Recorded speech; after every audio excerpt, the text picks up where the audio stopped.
औज़ुबिल्लाहि मिनश्शैतानिर्रजीम बिस्मिल्लाहिर्रहमानिर्रहीम अस्सलामु अलैकुम वरहमतुल्लाहि वबरकातुहू. How are you students? I hope so. You will be fine at your home. Today we are going to discuss our lecture number 14. The title of the lecture is Essay and Pair of Words. What is an essay? Essay means a combination of ideas, feelings and arguments. बेटा जब हम ऐसे लिखते हैं तो उसमें हम अपने ख़यालात का इजहार करते हैं, हम अपनी सोच जो होती है उसको क्लियरली जो है कोहेरेंटली जो है उसको एक्सप्लेन करते हैं. ठीक है. ऐसे का जैसे हमने पहले भी पढ़ा था, पता होना चाहिए कि ऐसे का एक बाकायदा इंट्रोडक्शन होता है, एक उसका मिडल होता है और एक उसकी एंडिंग होती है. जब हम किसी भी चीज़ के बारे में लिखते हैं तो हम इंट्रोडक्शन लिखते हैं, उसके बारे में 2-3 पैराग्राफ हम मिडल में लेके आते हैं और फिर हम क्लोजिंग में 2 से 3 पैराग्राफ में उसको एक्सप्लेन करते हैं. जहाँ तक बात है किसी पर्सनैलिटी के बारे में लिखने के लिए तो उसमें हमें कुछ की पॉइंट्स होते हैं जो कि हमारे जहन में होने चाहिए कि जब हम उस शख्सियत के बारे में लिख रहे हैं. जैसे कि आज हम जो लिख रहे हैं, हम इल्लामा इकबाल के बारे में लिख रहे हैं. हमारी आज की पर्सनालिटी जो है वो इल्लामा इकबाल है. अब जब हम इनके बारे में लिखेंगे तो सबसे पहला पॉइंट हमारे पास आएगा नेम. नाम क्या है इस शख्सियत का. ठीक है. तो हमारे पास नाम जो है वो इल्लामा मोहम्मद इकबाल है. ठीक है. फिर उसके बाद हम देखेंगे डेट ऑफ बर्थ और प्लेस, यानी उनकी डेट ऑफ बर्थ और बर्थ की प्लेस क्या है. ठीक है. Doctor Allama Mohammad Iqbal was born at Sialkot 9 November 1877. ठीक है. और बर्थ प्लेस हमारे पास सियालकोट जैसे कि आ गई है. ठीक है. ये हमारा ये वाला पॉइंट जो है ये कंप्लीट हो गया. Now we will discuss education. अब हम उनकी एजुकेशन के बारे में बात करेंगे. He got his early education from Sialkot. Right. He passed his FA from Murray college Sialkot and he passed BA and MA from Government College Lahore, and for the higher study he went to Germany where he got his PhD degree. Right. ये education के point को complete कर देता है. Right. हम उनकी तालीम के बारे में हमें स्टेप बाय स्टेप पता चल जाता है. उसके बाद आ जाता है career. When he completed his education he came back to India and he select politics as his career. ठीक है. उन्होंने करियर के तौर पे पॉलिटिक्स को चूज़ कर लिया. उसके बाद इम्पॉर्टेंस क्या है, जो जिस शख्सियत के बारे में हम बात कर रहे हैं उस शख्सियत की अहमियत क्या है. ठीक है. तो इल्लामा इकबाल की अहमियत ये है कि इन्होंने आइडिया ऑफ पाकिस्तान दिया. ठीक है. पाकिस्तान के बारे में जो तसव्वुर है वह इल्लामा इकबाल ने दिया. 1930 Allahabad a meeting was held over there and it was presided over by Illama Iqbal, and at that time he gave the idea of Pakistan and he was also called, आप उन्हें मुफक्किर पाकिस्तान भी कहते हैं. ठीक है. उनको मुफक्किर पाकिस्तान भी कहा जा सकता है या थिंकर ऑफ पाकिस्तान भी कहा जाता है. ठीक है. और उसके बाद हमारे पास अगला पॉइंट है अचीवमेंट्स. उनकी अचीवमेंट्स क्या है जी स्टूडेंट. अचीवमेंट्स में हम देखेंगे कि इल्लामा इकबाल की अचीवमेंट्स क्या हैं, उन्हें क्या कामयाबियाँ हासिल हुई. ठीक है. जब उन्होंने आइडिया ऑफ पाकिस्तान दिया. ठीक है. When he gave the idea of Pakistan he worked hard for this concept, he worked hard for this topic. ठीक है. उन्होंने इस काम के लिए, इस मकसद के लिए उन्होंने काम किया. और उसमें आप ये कह सकते हैं, ये बात बहुत मशहूर है कि ही try to convince Quaid-e Azam to work for this purpose. उन्होंने कायदे आज़म को कन्विंस किया कि वो इस मकसद के लिए काम करें, क्योंकि उन्हें कायदे आज़म की शख्सियत में एक ऐसा लीडर नज़र आता था. ठीक है. ये इनकी बहुत बड़ी अचीवमेंट है कि उन्होंने एक हीरे को तलाश किया. ठीक है. उन्होंने कायदे आज़म जैसी शख्सियत को तलाश किया और उन्हें पाकिस्तान हासिल करने के लिए कायल किया. ये उनकी अचीवमेंट में जाता है. ठीक है. उसके बाद हमारा नेक्स्ट पॉइंट है इंटरेस्ट एंड फेम. दिलचस्पी क्या थी उनकी और फिर उस दिलचस्पी से हमारे पास फेम कैसे आता है. इल्लामा इकबाल को पोइट्री में बहुत ज़्यादा दिलचस्पी थी. ठीक है. वो बहुत ज़्यादा जो है शायरी से उनका लगाव था. ठीक है. वो उन्होंने बच्चों के लिए पोइम्स लिखी. He wrote poems for children and his poems are full of good ideas. Through his poems he explained the glory of Islam, Muslims and teaching of Islam, and he told us about how Muslims were in the past and now how the Muslims are now. ठीक है. माजी में क्या थे मुसलमान, अब क्या हैं.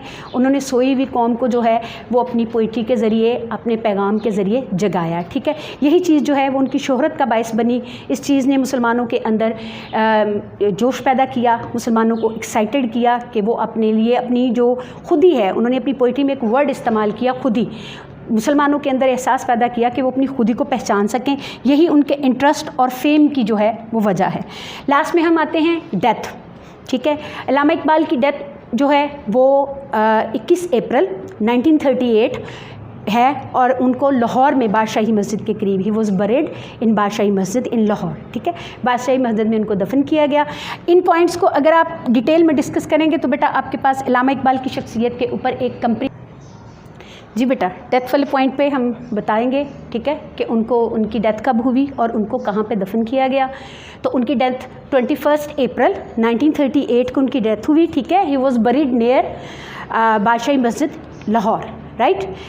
इन पॉइंट से आपको अल्लामा इकबाल का ऐसे जो है वो क्लियर हो जाएगा, वाज़ह हो जाएगा, ठीक है। उसको फिर आप कंप्रीहेंसिवली जो है ना इन पॉइंट्स को लेते हुए, साथ लेके चलते हुए आप एक डिटेल ऐसे लिख लेंगे। Now we come to the second part of our lecture, pair of words. Pair of words लफ्ज़ हमारे पास ऐसे दो लफ्ज़ आते हैं जिनके मीनिंग्स जो हैं वो डिफरेंट होते हैं, प्रोनाउंसिएशन सेम होती है और उनके स्पेलिंग्स जो हैं वो भी डिफरेंट होते हैं। हमारे पास पहला पेयर ऑफ वर्ड जो आ रहा है वो है ऑल्टर। ऑल्टर, ALTER, ऑल्टर का मतलब होता है तब्दील करना, ठीक है, चेंज करना। और सेकंड ALTAR, ऑल्टर का मतलब होता है कुर्बानगाह। अगर हम पहले वर्ड को जुमले में इस्तेमाल करें तो हमारे पास क्या जुमला आएगा, she cannot alter her mind, यानी उसे अपना माइंड नहीं वो बदल सकी, ठीक है। और दूसरा वर्ड ऑल्टर जो है कुर्बानगाह वाला, उसको अगर हम इस्तेमाल करें तो हमारे पास क्या आएगा, people brought their animals to altar for sacrifice, लोग कुर्बानी के लिए अपने जानवरों को जो है वो कुर्बानगाह में लेके आते हैं। सेकेंड वर्ड हमारे पास है अफेक्ट एंड इफेक्ट। पहला अफेक्ट जो है बेटा वो वर्ब है, ठीक है, इसका मतलब होता है असर करना, ठीक है। My advice did not affect him, मेरी नसीहत का उसके ऊपर, मतलब मेरी नसीहत ने उसके ऊपर असर नहीं किया। आप ये भी कह सकते हैं कि this medicine did not affect me, ये मेडिसिन मेरे ऊपर असर नहीं कर रही, यानी इसका जो है असर मेरे ऊपर नहीं आ रहा। दूसरा अफेक्ट जो है वो है अफेक्ट, असर, ठीक है। This thing has no affect, इस चीज़ का कोई असर नहीं, right. Third pair of words में आए तो हमारे पास है bail and bale. BALE bale का मतलब होता है गट्ठा और BAIL बेल का मतलब होता है ज़मानत।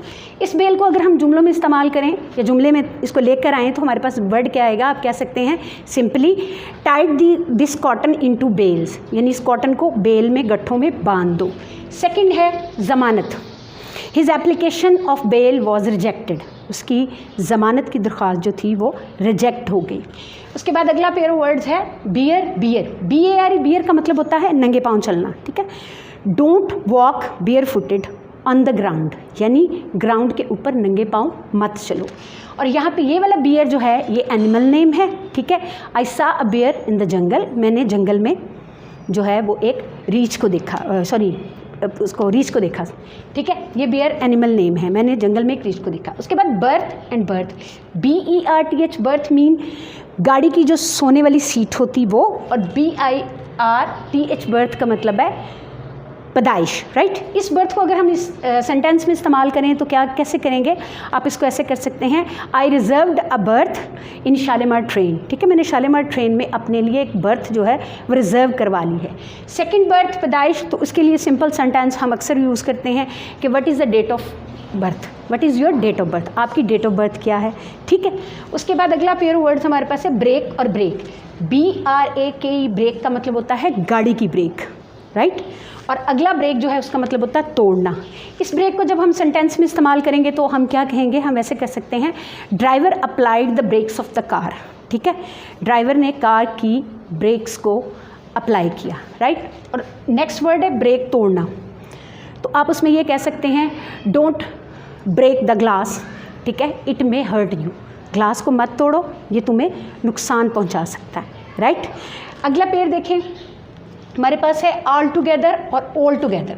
ऑल टुगेदर का मतलब होता है सारे, ठीक है, और मुकम्मल तौर पे जो है वो हम इसका मतलब होता है, और ऑल टुगेदर का मतलब होता है सारे, यानी सब मिलकर जो है, ठीक है। तो इसको सेंटेंस में कैसे आप इस्तेमाल करेंगे, इसको सेंटेंस में आप यूँ इस्तेमाल करेंगे कि पीपल ब्रॉट, ऑल टुगेदर का मतलब है मुकम्मल तौर पर और ऑल टुगेदर का मतलब है सारे, ठीक है। ये दोनों सेंटेंस हमारे पास जो हैं आगे हैं, तो इसको अगर हम जुमले में इस्तेमाल करेंगे तो हमारा क्या आएगा, it is all together wrong to say that to say that he came here yesterday.